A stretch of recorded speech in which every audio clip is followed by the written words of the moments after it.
Muy buenas noches, señoras y señores. Hace ahora 100 años se produjo la derrota de Anual, donde varios miles de soldados españoles encontraron una terrible muerte. Fue la culminación de la incompetencia militar y política de una década y de algo más, que podía haber terminado en una matanza aún peor si la Legión no hubiese auxiliado a Melilla. Al frente de aquellas tropas, un comandante, Francisco Franco, a quien le acaban de retirar la estatua que a las puertas de Melilla conmemoraba su hazaña. De no haber sido por Franco, más de uno de entre quienes han avalado tal villanía no se contaría hoy en el mundo de los vivos. Pero ya dice el refrán que el agradecimiento es cosa de los bien nacidos. A comienzos del siglo XX, España se repartió Marruecos con Francia. Lo que tocó en suerte a España fue la parte menos favorecida de la región. Unos 20.000 kilómetros cuadrados, superficie casi equivalente a la provincia de Badajoz, escasamente habitados, sin vegetación y cubiertos de areniscas, con una población levantisca y difícil de dominar. Por contra, Francia retuvo el 95% del territorio, entre el que se encontraba la parte más fértil y productiva del país. Sin embargo, España aceptó la componenda. Una potencia europea que se preciase dominaría el país sin mucho problema. Los militares tendrían su desquite y los industriales una excelente oportunidad de hacer buenos negocios. Pero la conquista de Marruecos no fue lo que se esperaba. El ejército español en la época de la expansión por Marruecos era una organización de cabeza hipertrofiada, en la que había una marcada desproporción de generales y oficiales con respecto a la tropa. El español tenía el doble de generales de división que el ejército británico, y eso que sus efectivos eran apenas un 30% de aquel. Los tenientes generales eran 10 veces más numerosos que los del ejército francés. La relación oficial-soldado estaba en 4-1, mientras que en Alemania, donde algo sabían de las cosas militares, era de 1-20. Unos desequilibrios tan pronunciados hacían inútil la dedicación ciertamente copiosa de los presupuestos a los menesteres castrenses. Increíblemente, algo más del 75% de las partidas destinadas al ejército se quedaban en la península. Los alabarderos cobraban 4 veces más que la tropa regular, y los oficiales de guarnición en territorio ibérico rehusaban admitir los ascensos, y por tanto las recompensas monetarias que estos suponían de quienes servían en África. La izquierda bramaba ante la impericia innegablemente notable del gobierno y no se privaba de acusarle airadamente de negligente, mientras creaba en la sociedad un clima antimilitar que torpedeaba los esfuerzos de las administraciones. Así, aprovechando el descalabro de Anual, el diputado del PSOE, Indalecio Prieto, aprovechó para reclamar al gobierno la imprevisión de no disponer de una división para auxiliar a Silvestre, olvidando que apenas una década atrás, por mucho menos que eso, el propio PSOE había apoyado la insurrección popular en las calles de Barcelona. La izquierda, cuya evidente finalidad política era la de culpar al monarca, difundió un relato apócrifo de acuerdo al cual el general Fernández Silvestre se había comprometido a tomar Alhucemas para el 25 de julio, festividad de Santiago. Supuestamente, el monarca le habría enviado como contestación un telegrama rezumadamente borbón, en el que figuraría una frase destinada a hacer fortuna. ¡Ole los hombres! Algunas versiones aseguran que el telegrama no hacía referencia a los varones en su totalidad, sino a una zona específicamente masculina de su anatomía. Sea como fuere, no existe prueba documental de tal hecho, pero hay que reconocer que ha encontrado asiento de pleno derecho en la historia de España. Más tarde, Primo de Rivera, conocedor de la problemática militar, trataría de arreglar el problema, pero se vería desbordado por los acontecimientos. Años más tarde, Azaña emprendería una reforma técnicamente aceptable, pero echada a perder por ese contumaz sectarismo tan genuinamente republicano y propiamente hazañista.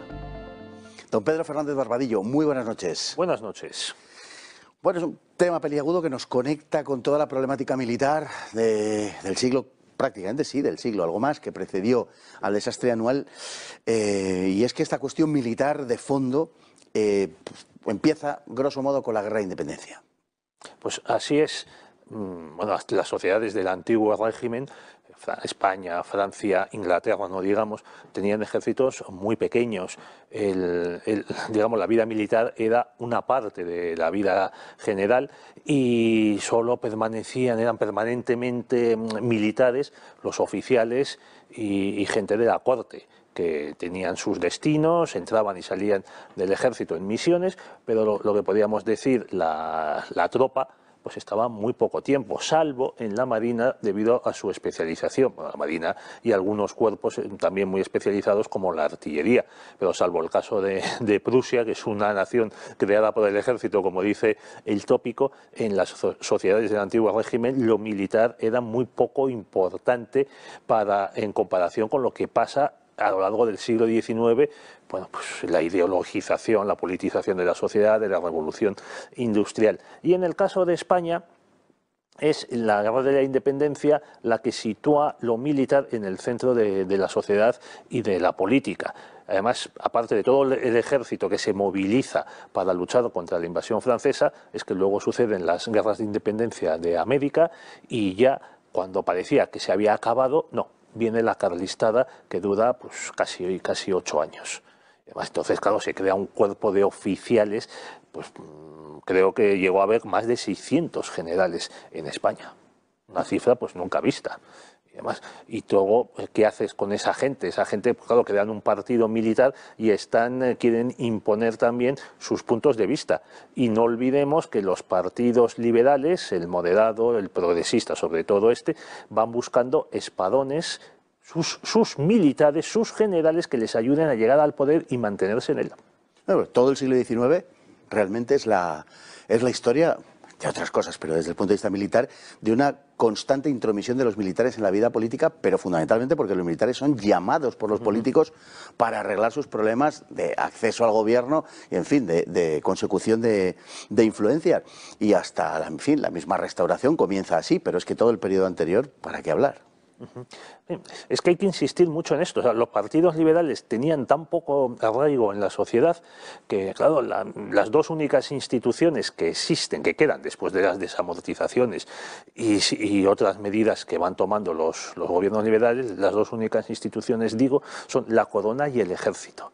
Entonces, la única manera que tienen estos políticos liberales de logia, de tenida, de taberna, de cenáculo, de debate parlamentario, de tener verdadera fuerza, es con un espadón a sus órdenes, con un militar.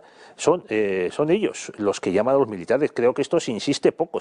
Es que la imagen que se nos presenta desde hace ya muchas décadas es la de un ejército unido que de manera corporativa se impone a los políticos civiles y les obliga pues a aprobar pues invasiones, despliegues, presupuestos, nuevos barcos, métodos de reclutamiento. Y dices, no, es que no es así. Son los políticos civiles los que llaman a los militares.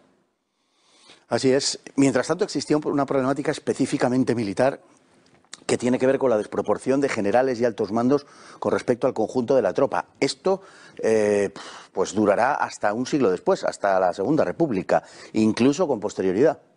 Sí, claro, como ya decíamos, unos 600 generales pues a mediados del siglo XIX, durante el reinado de Isabel II. Hasta el ancianísimo general Castaños seguía teniendo pues importancia y durante un tiempo fue cabeza de este partido militar. Pues luego, claro, pues Narváez, Espartero, Prim, Serrano, etcétera, etcétera, son gentes. Y no hay manera de conseguir hacer una reforma militar porque se van produciendo sucesivas crisis políticas y militares, pues eso, la guerra carlista, los pronunciamientos, las guerras en Cuba, en la de 1868-1878, la de los 10 años, es que murieron 100.000 soldados españoles. De ellos, el 90% por enfermedades. También tienes la guerra cantonal, una nueva guerra carlista. Después la amenaza del último tercio del siglo XIX hasta el desastre de los independentistas en Cuba. Más luego Filipinas. Después del 98 el asunto de Marruecos. Y así llegamos también hasta las medidas de Azaña, que eran unas medidas que bien intencionadas, lo que pasa es que aplicada pues con ese don de gentes que tenía el político alcalaíno, que lo hicieron insoportable incluso para sus propios compañeros. Y después de la guerra civil no se puede desmovilizar el ejército porque viene la Segunda Guerra Mundial. Bueno, no lleguemos tan lejos de momento. Tenemos un asunto que digamos es el que historiográficamente nos conduce a toda la problemática de Anual, porque está relacionado con el estado del ejército en aquel momento y con las crisis que se producen, las varias crisis que se producen al mismo tiempo en 1917, que es el asunto de las juntas de defensa. Es un tema particularmente llamativo. Bueno, es que la sociedad española muestra el agotamiento que se produce en el siglo XIX en comparación con otras sociedades más vitales, como la francesa, la británica, la alemana. Pues una de sus manifestaciones es el estado del ejército. Los ejércitos francés, británico, incluso el alemán, enseguida empiezan a tener tropas coloniales propias. Se dan cuenta de que no es lo mismo combatir en Europa frente a otro ejército, vamos a decir, de europeos, que ir a combatir pues, a África o a Asia. Sin embargo, en España no. En España se sigue manteniendo el sistema de recluta. El que no puede pagarse un quinto o la redención es el que entra en el cuartel, entra en quintas y puedes ir destinado pues, a Filipinas, a Cuba o en este caso a Marruecos. Y dentro del ejército español la cosa se había convertido en una especie de funcionariado ilustre de tal manera que los oficiales que estaban en guarnición en la península pues no querían ir a Marruecos porque, oye, podía ser peligroso y a lo mejor te mataban y tú no estabas en el ejército para eso, sino que estabas para lucir el uniforme en la guarnición. Y como los que sí iban a Marruecos obtenían mayor ascensos y más paga, estos oficiales de guarnición en la península se creen preteridos en un supuesto derecho y entonces forman las juntas de defensa para protestar por los ascensos y los sueldos que reciben sus compañeros que a fin de cuentas están jugando la vida. Al final, lamentablemente, es un asunto de dinero. Pero era una reivindicación, la de las juntas de defensa. En lo que hace a este asunto, hay bastante polémica en la interpretación. Hay quien considera que era una cuestión puramente profesional, que yo creo que en el fondo es lo que era, y otros que dan un cierto pábulo a las reivindicaciones de las juntas de defensa presentándose como regeneracionistas en un sentido político más amplio, ¿no? Yo creo que lo que había era efectivamente lo que don Pedro acaba de exponer y verdaderamente, bueno, es difícil defender que mientras tú estás en una guarnición peninsular sin correr el más mínimo riesgo, pues tus compañeros que están en una zona de guerra jugándosela, pues no puedan ascender por la vía, en fin, de los ascensos por méritos de guerra y de las medallas. Hombre, también es cierto que hay un factor de reacción a la injerencia de los políticos. En el cuerpo de artillería había una costumbre que provenía de muy atrás, de que los oficiales, al incorporarse una vez salidos de la academia, se juraban por su honor no aceptar ningún ascenso que no fuese por antigüedad, lo cual es un concepto, la verdad, muy funcionarial de la vida, sobre todo pues, para los militares. Dicen, bueno, entonces, ¿con qué premias al que se juega la vida? No es que el artillero difícilmente se juega la vida, además, por la función propia del artillero, quiere decir, lo tiene más difícil que el soldado de infantería o que caballería. Y además, los artilleros normalmente, artillería, ingenieros... Cuerpo técnico. Claro, iban los... Bueno, no sé si los más capacitados, pero en fin, los que mejores calificaciones sacaban, ¿no? Con lo cual, pues se daba un cierto contrasentido. De algún modo, los mejores, entiéndaseme, académicamente, por lo menos, iban a artillería, pero por otro lado tenían más difícil el ascenso. Bueno, Napoleón era artillero. Sí, señor. Y la verdad no ascendió solo por mérito, por antigüedad. No, obviamente, pero era otra cosa. Primero, Francia, y segundo, he simplificado enormemente. La artillería muchas veces también estaba en primera línea de fuego, pero vamos a ver, hay un caso, nos estamos apartando un poco, la verdad, pero hay un caso en los años 60 que se envían tropas médicas españolas a Vietnam a petición del presidente Johnson, que para eso sí hablaba con Franco. Y estas tropas, estas unidades, bueno, sus oficiales lo cuentan, apenas tenían ninguna recompensa en sus carreras profesionales en el ejército de la Victoria por haber ido a una zona de guerra. Recibían un poquitín más de paga durante esos meses que sus compañeros que seguían en España. Entonces, hombre, uno piensa que en un ejército como en una fuerza policial, pues se tiene que premiar al que se juega la vida más que al que no se la juega. Bueno, es que también las juntas es una manifestación del desmenuzamiento de la nación española, de la sociedad, en la que al final todos los grupos acaban actuando como si estuviesen aislados de los demás y para conseguir mayores beneficios. Eso pasaba pues con los políticos, pasaba pues con los distintos grupos económicos. Empieza el proceso de la economía del expediente. Son las empresas que ya están establecidas, siderúrgicas, astilleros, ferroviarias, las primeras que se oponen a que les entren nuevos competidores, que les estropeen el reparto del mercado que ya está. Y lo mismo pasa también con los militares. Por ejemplo, los políticos. Lo que más molestaba a los viejos políticos de la Restauración era que viniese gente nueva, pues como Antonio Maura o José Canalejas o Cambó, que alteraban el status quo y el reparto de prebendas ya establecido. Bueno, retomando un poco el asunto anterior, esa intromisión de los militares en política, que reitero, no era por la propia voluntad de los militares como tal en sí, sino que eran llamados por los políticos para resolver sus problemas, se mantuvo hasta la Guerra Civil. Fue una costumbre, bueno, precedida con inmediatez, apenas 13 años atrás, el golpe de Primo de Rivera.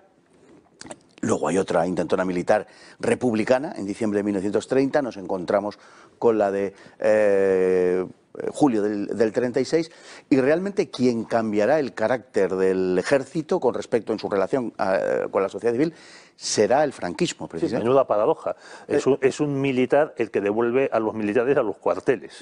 Es que a Franco ya en los años 40, incluso sus propios compañeros, que le habían elegido a él como jefe del Estado, generalísimo, hasta el final de la guerra, y luego ahí se quedó, bueno, a Franco sus propios compañeros le plantean un par de veces en los años 40 de estos órdagos que hacían los militares a los políticos, bueno, al generalato, a los políticos civiles, en el caso de Franco, pues para que restaurase la monarquía cuanto antes.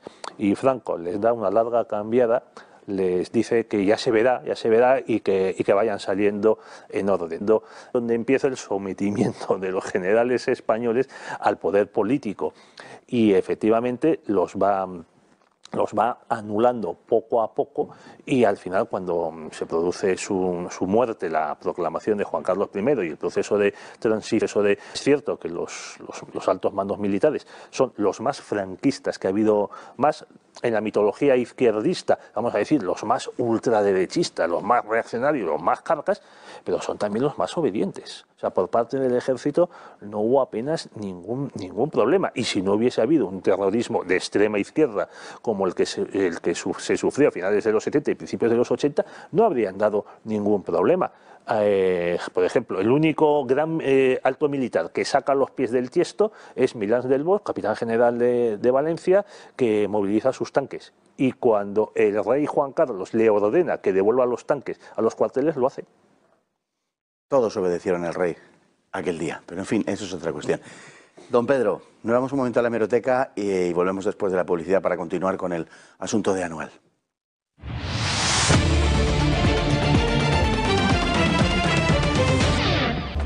La derrota de Anual, de la que ahora se cumplen 100 años, culminó una década de desastrosas decisiones políticas y una cierta indolencia gubernamental. La parte positiva es que también le puso punto final, pero el precio fue exorbitante. En Anual se produjeron actos de cobardía colectiva y de valor también colectivo e individual, pero el desastre apuntó muy alto en sus responsabilidades. La distancia entre Melilla y Alhucemas estaba cubierta por fortines aislados y 3 plazas fuertes principales. La ocupación de la posición de Abarrán el 1 de junio mostró cuáles eran las verdaderas intenciones de los insurrectos. Pues una vez en dicha colonia, los policías indígenas se revolvieron contra los españoles y con la ayuda de otros cabileños pasaron por las armas a todos los oficiales y a una buena parte de la tropa, unos 179 militares. Ese mismo día en Sidi Idris, junto a la costa, otro centenar de soldados españoles fueron masacrados por los rifeños. Silvestre, sin embargo, y pese a las advertencias que le llegaban de Berenguer, creyó que se trataba de hechos aislados y que sus aliados se mantendrían leales. Ordenó entonces asegurar las posiciones y continuar el avance. Una de esas posiciones fortificadas la levantó el 7 de junio sobre las colinas de Igueriben, a 5 kilómetros del lecho de piedras y areniscas llamado Anual. El 17 de julio, Abdelkrim sacó a Silvestre de su sueño caballeresco, cayendo sobre la posición de Igueriben, tomada 5 días más tarde. Se inició así la larga cadena de sucesos que se conoce como el desastre de Anual. Una posición teóricamente sólida como Anual carecía de reservas de agua y las de alimentos alcanzaban escasamente para un día. La situación era desastrosa. En el asalto al campamento español, los rifeños asesinaron a unos 1000 soldados, huyendo un aterrorizado resto hasta unos 4000 a Monte Arruit, donde más tarde serían contabilizados 2996 cráneos. Para entonces Silvestre había muerto, aunque su desaparición es aún un misterio, no quedando aclarado si se suicidó o si cayó en combate. El caso es que su cuerpo jamás fue encontrado. Se ha venido considerando que en las operaciones que tuvieron lugar entre el 22 de julio y el 9 de agosto murieron entre unos 10.000 y unos 13.000 soldados, que es la cifra a la que hace referencia la investigación nunca conclusa que tuvo lugar tras los hechos, conocida como Expediente Picasso. La realidad puede situarse entre 8.000 y 9.000, ya que las unidades militares tendían a hinchar sus efectivos para verse favorecidas en la asignación de recursos. Se produjeron episodios bochornosos, como lo fueron las sucesivas huidas de las distintas posiciones que terminaron condenando a los soldados que las emprendían a salir de un infierno para caer en otro, y también momentos gloriosos en los que el ejército español reverdeció heroicos laureles pretéritos, como sucedió con el Regimiento de Caballería de Alcántara, comandado por Fernando Primo de Rivera, que a base de cargas de caballería suicidas logró contener a los feroces guerreros de Abd el-Krim, sufriendo un 80% de bajas y permitiendo el repliegue de miles de camaradas a costa de sus vidas. Los indígenas, llevados de su furor contra el ocupante, rebanaban el cuello de los soldados que se entregaban, y lo hacían por miles. En algunos casos los oficiales fueron quemados vivos. Incluso la rendición formal de Monte Arruit el 9 de agosto, que aceptó Berenguer pese a que se hallaba de camino un poderoso contingente de tropas peninsulares, fue seguida de una degollina y misericorde, que no excluyó ni a los soldados heridos ni a los enfermos. Don Pedro, bueno, menudo desastre. Menudo desastre, la verdad es que... El mayor desastre militar europeo en África, la verdad. Y eso que ha habido varios. Sí, hubo el desastre de Adwa que sufrieron los italianos frente a los etíopes, la batalla de Isanguala en Zululandia, en la que los ingleses fueron vencidos por los zulúes, sobre la que hay varias películas. También los franceses sufrieron varios desastres, varias derrotas, más bien en Dahomey, en Madagascar, pero el gran desastre, el mayor de todos, fue el que sufrieron las tropas españolas en Anual en 1921.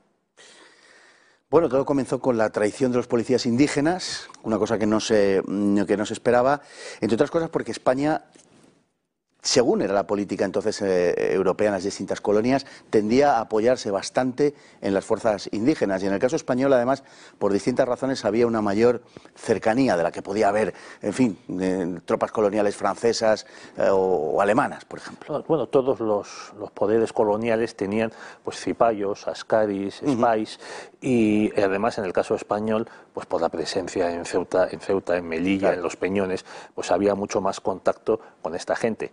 Paradójicamente, España, prácticamente desde los Reyes Católicos, no quería inmiscuirse en Marruecos, siento irme tan lejos. Pero Felipe II le dice al rey Sebastián de Portugal que no vaya a Marruecos cuando le ofrece un sultán, un emir derrocado, reconquistar el territorio, dice que no vaya. Y la verdad, Sebastián murió en la batalla.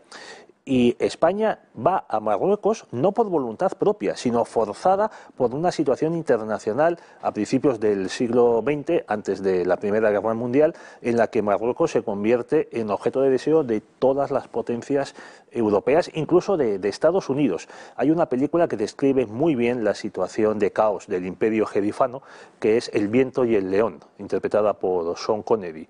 También, aquí interviene también el presidente de Estados Unidos, Theodore Roosevelt. En esa situación, España y Francia, en la conferencia de Algeciras de 1906, reciben el mandato de las demás potencias de poner orden en nombre del sultán en Marruecos. A España se le asigna la zona norte del protectorado, del que encima se le desgaja a Tánger, y una pequeñísima zona en el sur. Pero claro, es la zona más geográficamente pues, más difícil, con más montaña, más valle, y también de población más indómita, los rifeños. Siguiendo el modelo de otros poderes coloniales, se cuenta con estas policías, pero la verdad es que no funcionan. Y eso que Dámaso Berenguer, el que era alto comisario de España en Marruecos, tenía hechos unos planes publicados en un libro de copiar el modelo de ocupación militar que estaban aplicando otros países. Lo que pasa es que aquí también, por no querer implicar tropas, vamos a decir, de españoles de la península, se le daba un poder demasiado grande, se contaba demasiado con estas tropas de policía indígena, a las que se les hacía combatir contra sus propios camaradas, compatriotas, si se puede usar ese concepto. Y entonces, incluso había casos en los que muchos de estos policías desertaban, se llevaban fusiles y unas semanas más tarde volvían, regresaban a los cuarteles y volvían a ser admitidos por los oficiales. Porque tenían que las órdenes era no usar tropas españolas, para precisamente no provocar lo que hemos visto, pues los incidentes de la Semana Trágica y lo que vino después. Lo que pasa es que, como bien dice, había unas relaciones mucho más fluidas con la población local, en razón de la proximidad y de los lazos históricos. Pasaba también con las minorías judías de esa zona también. En Melilla, en Tetuán, en Ladache. Efectivamente. Y además España había estado presente allí 60 años antes, en tiempos de Isabel II. Es decir, que siempre había sido Marruecos, el norte de Marruecos, por razón del control del estrecho, fundamentalmente. Para evitar la piratería, es el mismo motivo por el que se acaba ocupando Ifni en el año 34, y ahí no se produjo ninguna reacción contraria de los nativos. Creo que solo murieron 4 militares españoles, y porque el bote en el que iban pues volcó y ahí se ahogaron al desembarcar en la mar, que es una mar también muy bravía. Hubo también en todo este asunto y en todo este asunto que desembocó en el desastre, hubo también un desprecio hacia el enemigo, por decirlo, una excesiva confianza en las fuerzas propias. Sobre todo en Fernández Silvestre. Damaso Berenguer, sí, insisto, sí sabía de la dureza de este enemigo y de la necesidad de ir conquistando, asentándose muy poco a poco, sin molestar a las autoridades locales. Eso, por ejemplo, pasó también en la provincia del Sáhara español, cuando se incorporó a España, durante el franquismo, en el que no se molestaba, se dejaba a los saharauis, digamos, gobernados por sus ancianos, sus caídes. Y Damaso Berenguer insistía en esto, ir muy despacio, establecer unos pocos puestos, no molestar, no crear problemas y confiar mucho en las autoridades locales. Sin embargo, Fernández Silvestre y otros militares y políticos civiles creían que los rifeños eran muy fácilmente impresionables, pues por los aviones, los coches, las ametralladoras que ellos tenían, que eran, a fin de cuentas, unos bárbaros, unos atrasados, y que podían ser muy fácilmente vencidos. Lo de siempre, menospreciar al enemigo hasta que pasa esto. Luego, encima, el plan que estaban aplicando ahí las autoridades militares españolas eran los famosos blockouts, que ya se ha mencionado en el vídeo, o sea, pequeñas fortificaciones que podían tener 100, 200 hombres, que en la mayoría de los casos no tenían ni aljibes para mantener agua y tampoco podían conservar alimentos, y claro, caía uno de ellos y cortaba la comunicación con los que estaban en los otros a lo largo de esa cadena, y es aquí lo que empieza a pasar. Además, era gente que no podía recibir refuerzos ni aguantar. Por eso llama la atención lo mal abastecido que estaba la posición de Anual.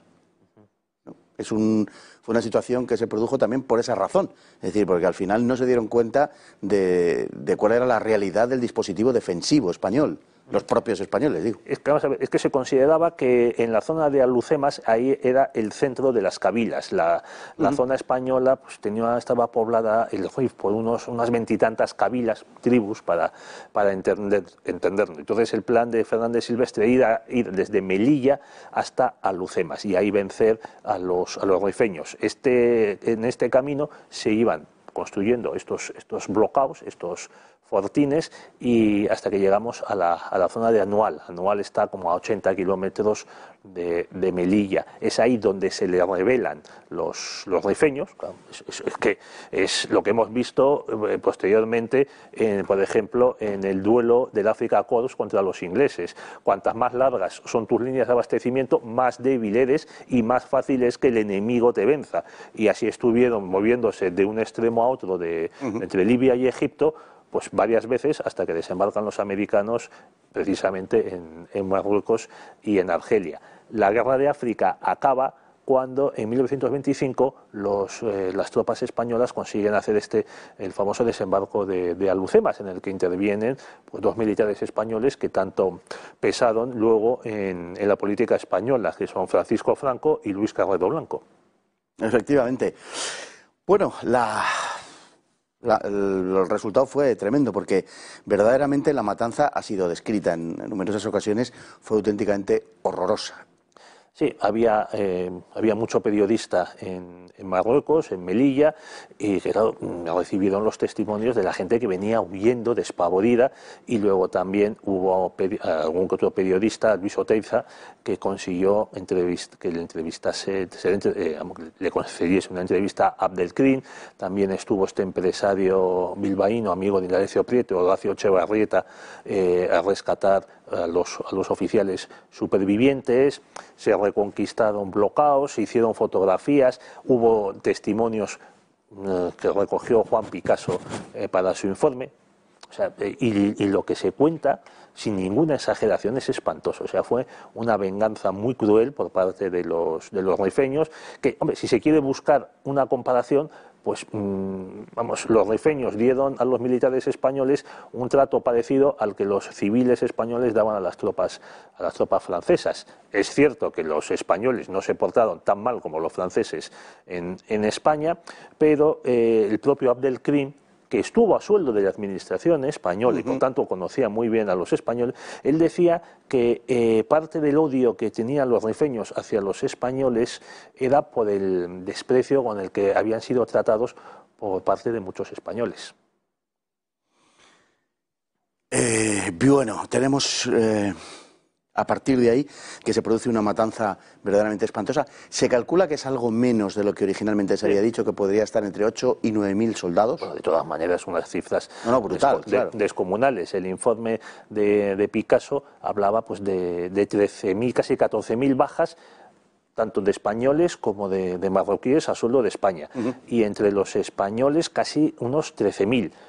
También se ha mencionado que muchos mandos hinchaban las plantillas de sus unidades pues para recibir más suministros, unos para repartirlos entre las tropas y otros, es verdad, también para embolsarse la diferencia. Había un problema de corrupción muy importante en Marruecos que afectaba a civiles y a militares.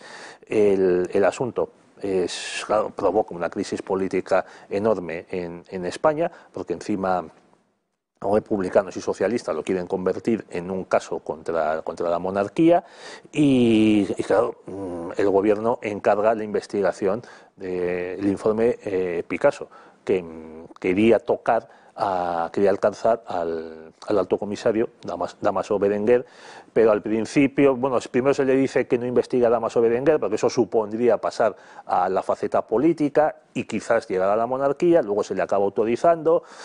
Después se produce la gran equivocación de que una vez condenado en este informe este Dámaso Berenguer es indultado ya con la dictadura de Primo de Rivera y encima Alfonso XIII lo convierte en jefe de su casa militar y posteriormente en el año 30 lo nombra presidente de gobierno.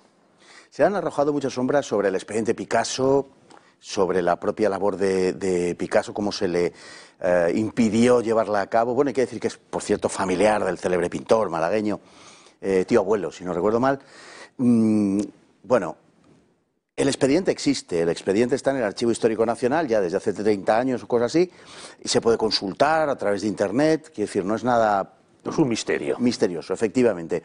Y no parece que allí, en fin, haya algo que justifique un excesivo oscurantismo. Se dijo que es que apuntaba al rey y por eso, en fin, Primo de Rivera en septiembre del 1923 dio el golpe antes de que en el mes de octubre, un mes después, menos de un mes después, fuera a votarse el expediente públicamente por las Cortes. Bueno, en fin...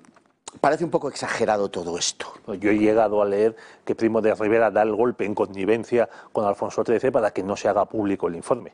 El informe ya era conocido, había sido debatido en el Congreso y en el Senado, donde también había generales implicados, general Aguilera, que tuvo sus más y sus menos con algún otro senador, intervino el conde de Romanones, que era presidente del Senado. O sea, el informe ya era conocido. Más lo que pasa es que, claro, tengamos en cuenta 10.000 muertos españoles encima de las clases más populares y un asunto, una sangría a la que no se veía fin ninguno y tampoco sentido. Porque tampoco se veía, es lo que dijo Abdelkrim de los españoles, y dice, bueno, pero es que no han construido hospitales, no han construido carreteras, no han construido escuelas. ¿Qué civilización es esta que pretenden? No es solo una ocupación militar y, vamos a decir, con malos modos, lo propio de las ocupaciones militares. Entonces, todo esto es la puntilla en la restauración. Cuando se produce el golpe de Primo de Rivera en septiembre del 23, claro, es que tampoco se quiere recordar que fue inmensamente popular. Solo molestó a los políticos del turno de partidos y a los políticos, vamos a decir, más de fuera del sistema, republicanos y socialistas, que creían que se iba a acabar con el desgaste del régimen y que ellos no podrían recogerlo. Bueno, nos queda muy poquito tiempo, pero a partir de aquí acaba de fundarse un año atrás la Legión y, en fin, Franco tiene ya un protagonismo. ¿Qué papel desempeñará? Porque hemos visto ahora que se le ha retirado una estatua, la Ley de Memoria Histórica, interpretada también al melillense modo, vamos a decir, porque allí han hecho lo que les ha dado la gana. ¿Cuál es el papel en todo este asunto? Bueno, es que la Legión demuestra lo atrasada que estaba España, sus clases dirigentes, respecto a la experiencia de las otras potencias europeas, las que estaban aquí al lado. Y es que ya los demás países tenían este tipo de tropas coloniales especializadas. Los franceses fundan la Legión, pues creo que en el reinado de Luis Felipe de Orleans, o sea, primera mitad del siglo XIX.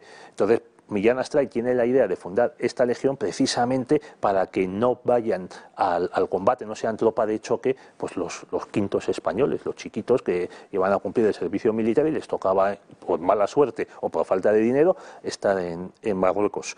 La legión se encuentra en la zona occidental del protectorado cuando cae Anual, en torno a Ceuta, y entonces a marchas forzadas, primero a pie y luego en barco, llegan a Melilla justo a tiempo para que no se echen sobre ellas los rifeños. Forman una línea de defensa y la mantienen hasta que llegan más tropas. O sea, Franco y la Legión salvan Melilla. Bueno, pues quizás hay algunos melillenses viéndonos, que esperamos que así sea, pues puedan, en fin, tener la iniciativa de volver a Franco de donde nunca debió ser removido, porque que su ciudad esté donde está y que seguramente muchos de ellos estén vivos se lo deben a Franco.